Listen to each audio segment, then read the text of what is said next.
Bienvenidos a un nuevo programa de A Ciencia Cierta. Hoy tenemos el privilegio de contar con la presencia de la doctora Lilian Testón, destacada médica epidemióloga, infectóloga y clínica, médica de FUNSEI y del Hospital de Ezeiza. En este primer bloque queríamos preguntarle a la doctora Lilian Testón que nos cuente cuáles son las recomendaciones que tendríamos que tener presente para disminuir la posibilidad de infecciones en los pacientes, en el hospital y en la casa. Bueno, buenas tardes, muchas gracias por la invitación.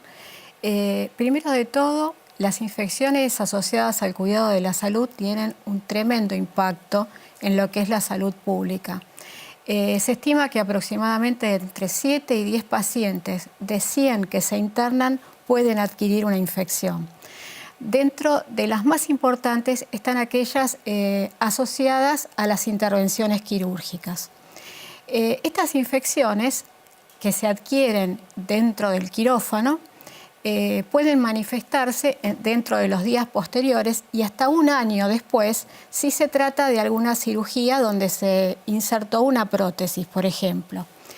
Las manifestaciones clínicas de estas infecciones son dolor importante en el sitio de la herida, que la herida se ponga colorada, se ponga eritematosa, que se inflame algún ganglio cerca de la zona.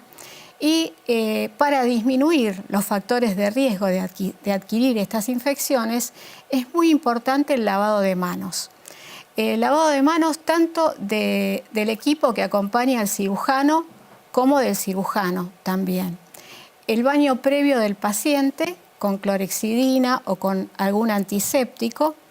Evitar, como se hacía hace algunos años, rasurar al paciente en áreas donde tiene vello, porque eso queda expuesto a los gérmenes, a la flora que contamina la piel y predispone a las infecciones. Lilian, nunca me voy a olvidar que hubo una sesión muy interesante en el hospital italiano, en traumatología, y había venido un traumatólogo de Nueva York. Entonces le preguntaron cuál era el porcentaje de las infecciones que uno tenía cuando colocaba una prótesis o hacía una cirugía mayor traumatológica y cuáles eran las medidas de prevención. Él dijo así: lo habitual es de 3 a 5%. Lo más importante para disminuir las infecciones es tener un buen cirujano. Es decir, la parte técnica y la habilidad del cirujano es fundamental. Y la segunda, después decía, uno disminuye tratando de usar lo que vos decías, antisépticos pre-cirugía, antibióticos prequirúrgicos, y después estaban las otras medidas que eran el cuidado de que no hubiera mucha gente en el quirófano y que el quirófano tuviese un buen sistema de ventilación. Entonces me quedó muy grabado de la importancia de los distintos factores para disminuir las infecciones quirúrgicas. El paciente tiene algunos factores que también se pueden corregir previo a la cirugía. Es muy importante que esté normotenso, que tenga una glucemia adecuada, la temperatura que sea adecuada, que los líquidos, eso salió en las normas que están vigentes ahora del CDC, que los líquidos que se le infunden durante el proceso estén calefaccionados, que estén tibios los líquidos. Todo esto disminuye su riesgo. Ahora, hay cirugías que de por sí tienen un mayor riesgo, que son aquellas, por ejemplo, cirugías colónicas. Ahí el porcentaje de infección es mucho más alto. Una vez que el paciente ingresó al quirófano, bueno, hay todas unas medidas de seguridad que se llaman checklist, que el cirujano le debe preguntar su nombre, de qué se viene a operar, para que no se cometa errores médicos en el momento de la cirugía. Se hace la profilaxis con antibiótico. Esto es aproximadamente en el momento de la incisión y debe repetirse el antibiótico si la cirugía lleva más de 4 horas. Y posteriormente esta profilaxis es profilaxis, porque una de las causas de exceso de consumo de antibióticos es dejar las profilaxis por más de 24 horas. La profilaxis se interrumpe a las 24 horas de operado el paciente. Lilian, hay un tema que también es muy importante. ¿Qué recomendaciones se hace cuando el paciente vuelve a su casa? Bueno, las recomendaciones muy importantes son, se le debe mencionar cómo debe cuidar su herida, cómo se debe curar, a quién debe llamar si tiene algún problema, el número de su médico de cabecera, que lo visiten la menor cantidad de gente posible y que en todo su entorno también se laven las manos para ayudarlo. Muy bien. Yendo a un tema que nos afectó recientemente, nosotros tenemos presente el hantavirus. Y yo me acuerdo, en 1996, que tuvimos un brote muy importante en el Bolsón, cerca de Bariloche, y allí trajimos unos médicos de Estados Unidos, porque el hantavirus es una infección viral que se da en muchos lugares, y aprendimos un montón de cosas. Pero una de las cosas que nos quedó muy grabada e importante, que esta es una infección que realmente es producida por la inhalación de las heces o la orina del colilargo, y entonces que es muy importante en la prevención tratar de no meterse uno en sitios que no estén ventilados y limpios suficientemente para no tener la posibilidad de inhalar las heces o la orina de los colilargos. ¿Qué pasó en Epuyén? Bueno, en Epuyén, que es una ciudad de Chubut, a fin del año pasado hubo un brote de hantavirus que afectó 34 personas, ocasionando 12 muertes, y se hizo toda la vigilancia epidemiológica de cómo fueron apareciendo los diferentes casos. Como usted lo dijo, el virus se produce a través de las excretas del ratón colilargo. Es un virus Andes, del tipo Andes. No se sabía en un primer momento si esto podía haber sido el producto de que el caso índice había ingresado a un galpón y no había tomado los recaudos necesarios para no contagiarse, o podía tratarse de una infección de transmisión humana, como había sido el caso del Bolsón.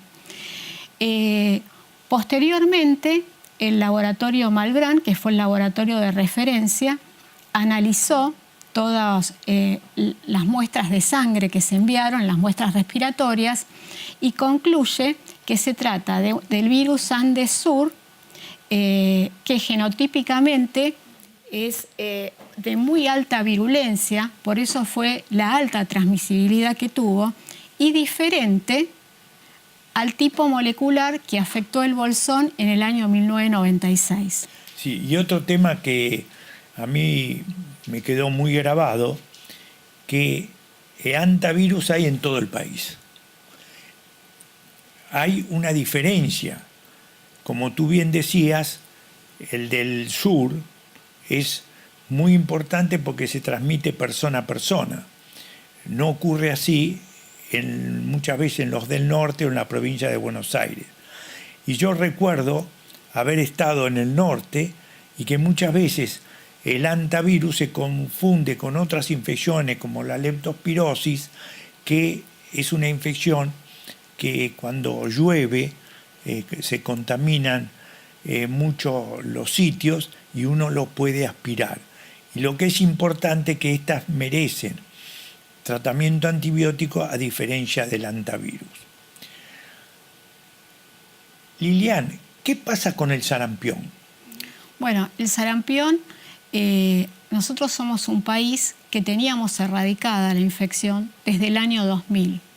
A partir de los campeonatos de fútbol, de los mundiales, por ejemplo el de Sudáfrica, tuvimos 2 casos importados de una persona que viajó al Mundial y cuando vino padecía sarampión y contagió a sus hijos. Los casos que tuvimos el año pasado también fueron en chicos pequeños no vacunados, que son el grupo de riesgo, también fueron asociados a viajeros. No hay casos autóctonos.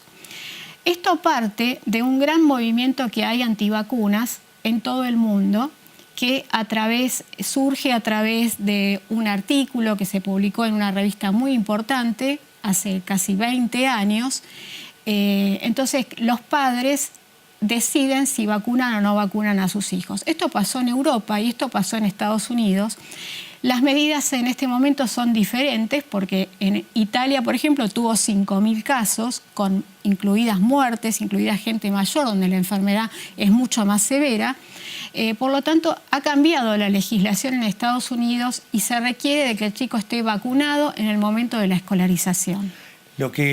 Para terminar, lo que me parece importante que todos los que nacieron después de 1965 deberían estar controlando si tienen la vacunación o no de los chicos, de los adultos, porque sinceramente cuando uno viaja y tiene la posibilidad de no estar protegido se puede contagiar. Exacto. Vamos a comenzar nuevamente con la presencia de la doctora Lilian Testón, destacada epidemióloga de FUNSEI y buen médica, infectóloga y clínica, con un tema que nos preocupa, que es la vacuna de los viajeros.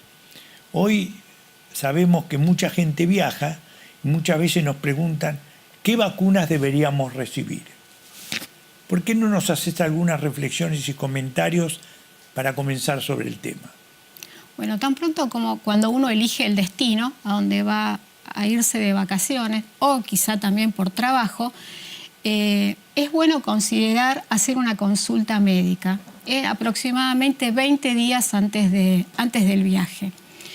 Hay regiones como es el sudeste asiático, el área subsahariana de África, acá mismo en Brasil, donde se requieren diferentes tipos de vacunas o medicamentos que uno tiene que llevar por si tiene algún percance.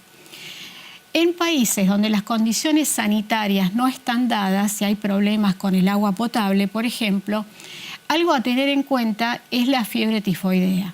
La fiebre tifoidea es una enfermedad producida por una bacteria, por una Salmonella typhi, que se caracteriza por dar grandes brotes de enfermedad diarreica, especialmente en chicos chiquitos.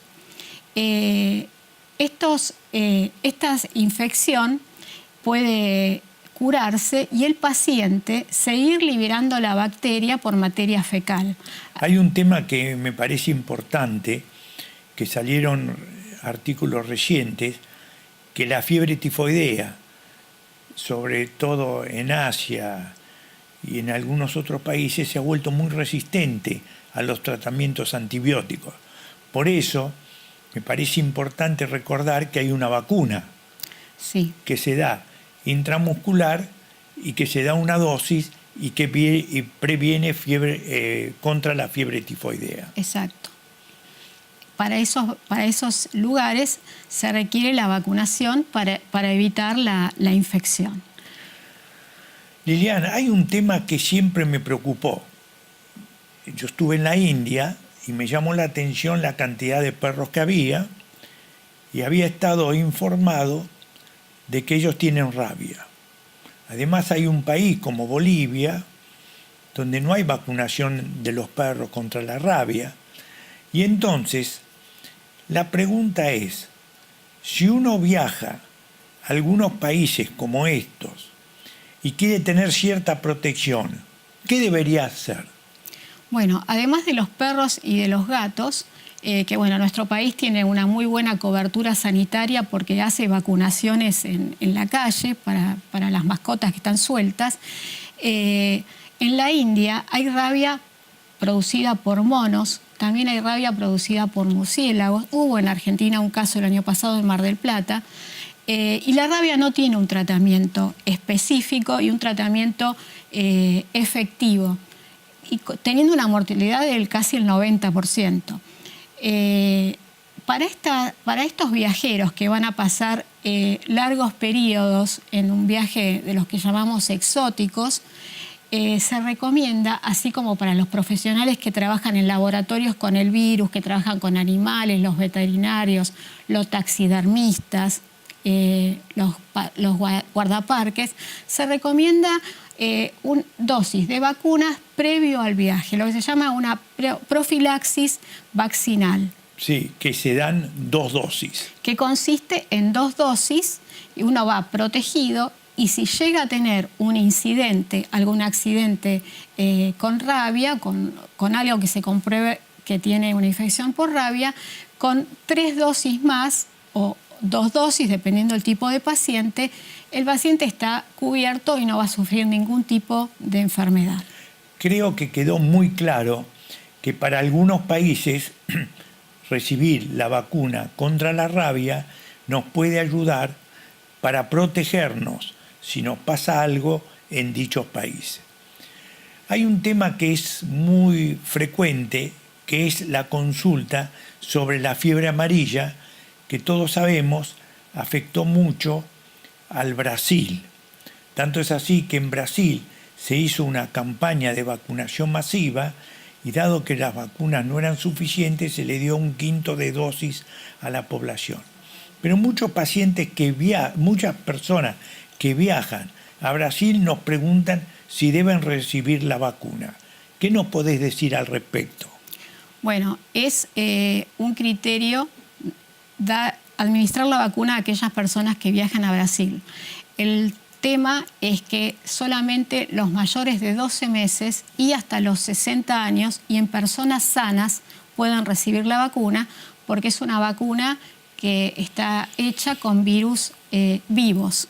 Entonces, aquellos pacientes que tienen alguna enfermedad reumatológica, que están recibiendo quimioterapia por una enfermedad neoplásica, que tienen HIV con recuento de CD4 bajo, no pueden recibir la vacuna.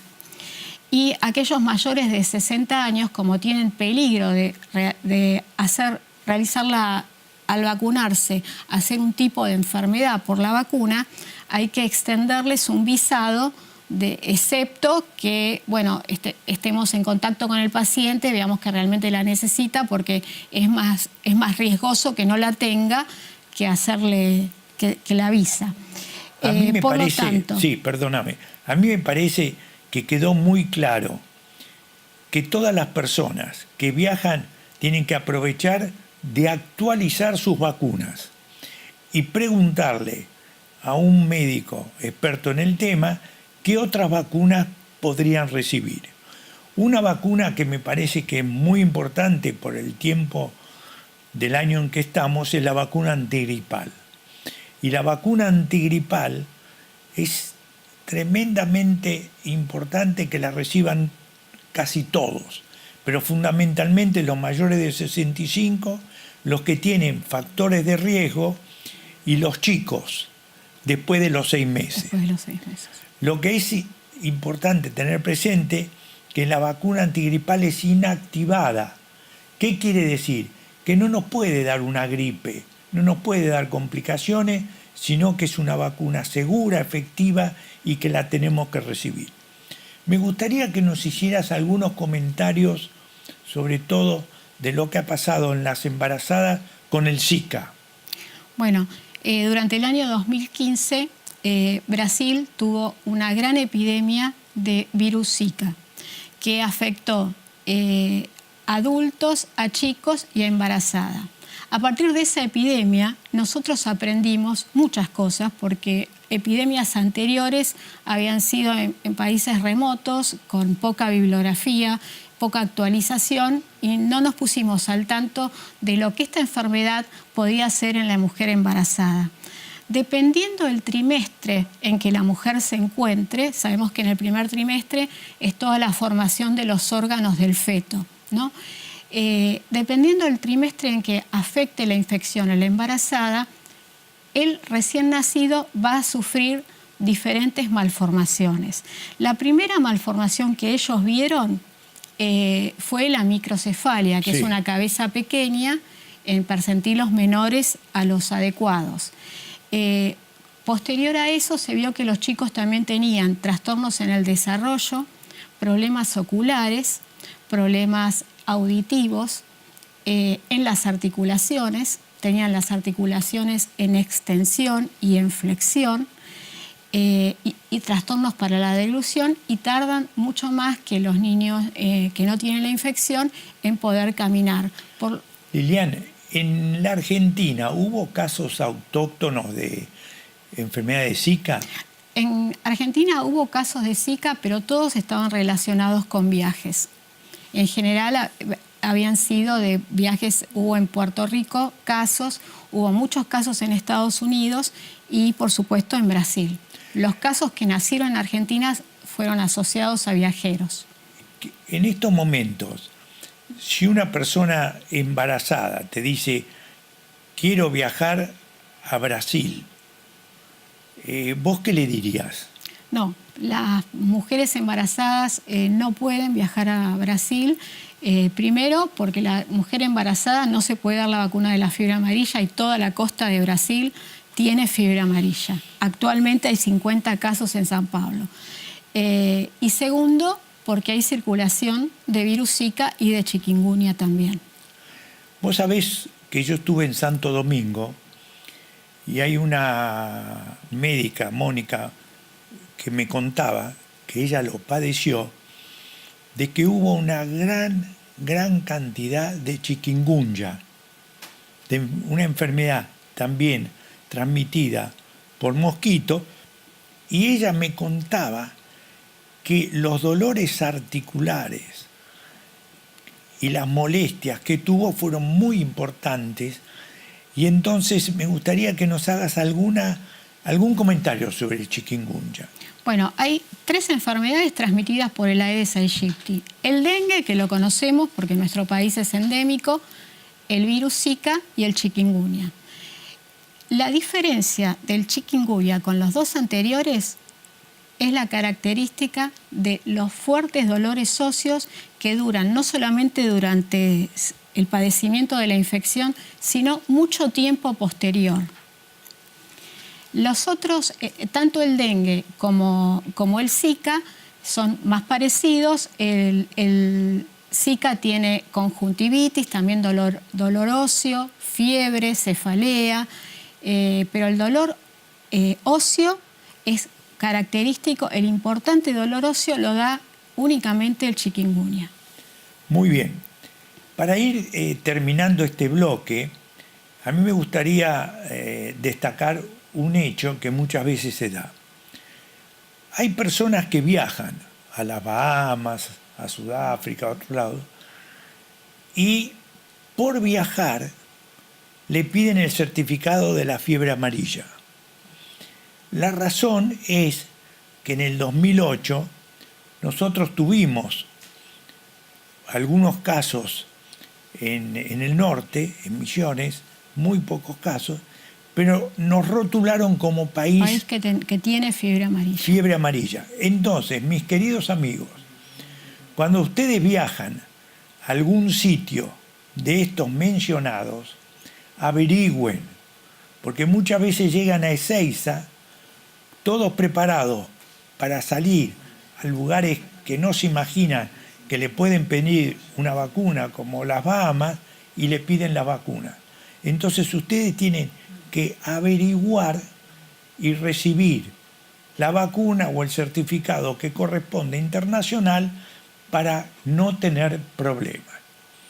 Mis queridos amigos, pienso que con estas recomendaciones, reflexiones y comentarios podemos viajar y estar más tranquilos cuando lo hacemos. Gracias por acompañarnos.